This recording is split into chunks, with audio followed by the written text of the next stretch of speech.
आप सबको वो लड़का तो याद होगा ना। अरे वही जो आपके स्कूल कॉलेज या ऑफिस में था, जिसका चाल चलन थोड़ा अलग था, शौक थोड़े लड़कियों जैसे थे। अक्सर ऐसे लोगों को हम मीठा, छक्का, सिक्सर बोलकर साइड में हट जाते हैं। उनका हम एक ही बार मजाक उड़ाते हैं, लेकिन हम ये सोचना भूल जाते हैं कि एक एक बार पूरा बैच, पूरा ऑफिस या पूरा स्कूल उनका मजाक उड़ाता है और वो कभी जवाब नहीं देते। अक्सर वो किनारे में मुंह झुकाकर ऐसे खड़े रहते हैं या चले जाते हैं। हम कभी समझ भी नहीं पाते कि वो कहना क्या चाहते हैं। और ये कहानी उनके जवाब के बारे में। मैं बताऊंगी कि वो क्या कहना चाहते हैं। ये कहानी ज़्यादा साल पुरानी नहीं है, कम से कम 10-15 साल ही होंगे। और उस समय मेरा नाम देव हुआ करता था और मैं वही लड़का थी जिसका सब मजाक उड़ाते थे। घर पे मुझे डांट पड़ती थी क्योंकि मेरे शौक थोड़े अलग थे। और मैं बचपन से काफ़ी टैलेंटेड रही हूँ, मुझे कई चीज़ें करना पसंद था। स्पोर्ट्स हो या थिएटर हो, म्यूज़िक और डांसिंग तो बहुत ही ज़्यादा।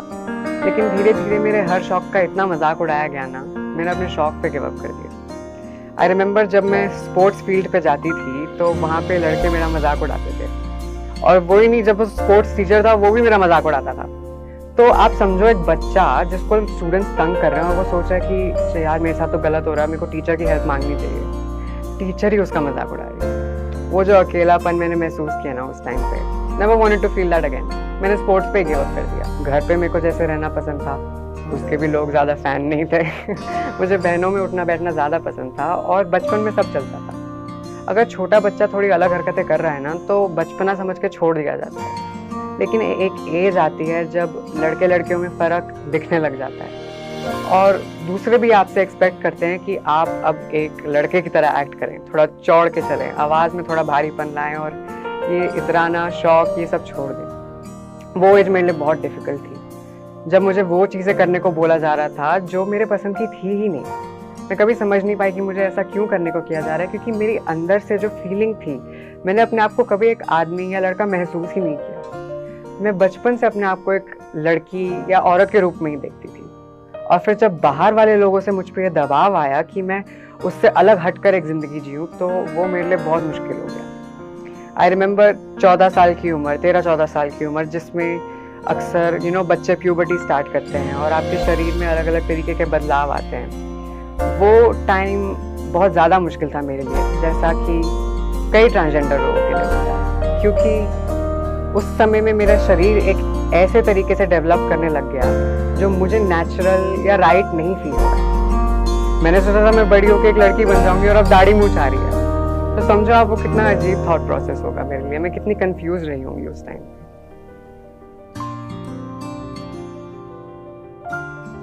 मम्मी ने मुझे थोड़ा दिलासा दिया कि कोई बात नहीं, कोई बात नहीं, आजकल बहुत लोगों को ऐसी प्रॉब्लम हो जाती है और हम इसको बड़े अच्छे से ठीक कर लेंगे। फिर मेरी फैमिली ने उसे ठीक करने की कोशिश की। हम जगह जगह डॉक्टर्स के पास भागे, फिजिशियंस के पास भागे, जो फॉर सम रीज़न साइकोलॉजिस्ट बने पड़े थे। आई रिमेंबर एक फैमिली डॉक्टर था, फिजिशियन था, लेकिन वो मुझे बैठ के मेरी काउंसलिंग कर रहे थे। कह रहे थे कि बेटा मम्मी पापा को बहुत बुरा लग रहा है, मम्मी पापा को आपको ऐसे नहीं देखना है।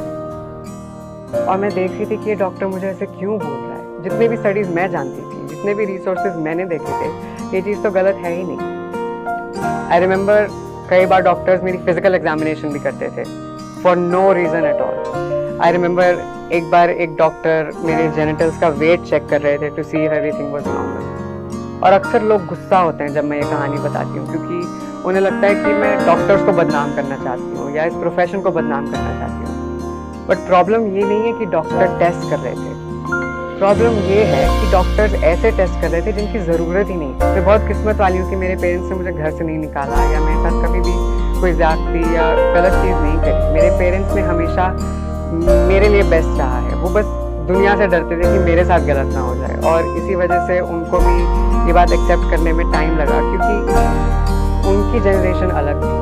उनकी जनरेशन में ऐसी चीज़ों के लिए ना तो जगह थी और ना ही ऐसी चीज़ों की बातें होती थी। तो वो समझ नहीं पा रहे थे कि एक इंसान ट्रांसजेंडर होके भी एक अच्छी ज़िंदगी जी सकता है। और फिर मैंने ट्रांजिशन की शुरुआत लॉकडाउन में घर में ही करी। ये काफ़ी इम्पॉर्टेंट डिटेल है, क्योंकि आप समझ के देखिए कि घर में मैं एक बुलीड, इनविजिबल, लूज़र लड़का घुसी और ट्रांजिशन के बाद मैं एक काफ़ी कन्वेंशनली अट्रैक्टिव लड़की बन के घर से निकली। तो जो लोगों का मेरी तरफ नज़रिया था, लोगों को मेरी तरफ लोगों का मेरी तरफ जो बर्ताव था वो एकदम इंस्टेंटली बदला। मैंने अपनी वो सारी हॉबीज़ को दोबारा करना शुरू किया जो एक टाइम पे मैंने डर के या शर्म से गिव अप कर दी थी। मैंने मेकअप करना शुरू किया, मैंने डांस करना शुरू किया, मैंने अपने पसंद के कपड़े पहने और आज मैं उन्हीं सब फील्ड्स में करियर बना रही हूँ एज अ सक्सेसफुल मॉडल।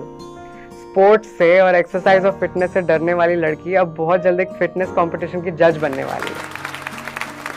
18 साल की उम्र में मैं ज़िवा में इंडिया के सबसे बड़े इंटीमेट वेयर ब्रांड की first face of transgender experience बनी। बहुत जल्द मिस ट्रांस क्वीन इंडिया, जो इंडिया का सबसे बड़ा पैजेंट है फॉर ट्रांसजेंडर वुमेन, उसमें मैं दिल्ली को रिप्रेजेंट करने जा रही हूँ as one of the youngest contestant in the pageant's history. हर वो चीज़ जिसे करने से पहले मैं हिचकिचाती थी या डरती थी, आज मैंने उस हर फील्ड में अपना नाम खुद बनाया है। और सिर्फ इसलिए क्योंकि मेरा अपने आप में जो विश्वास जागा ना, वो इतना स्ट्रांग था कि मैंने पीछे मुड़ के नहीं देखा।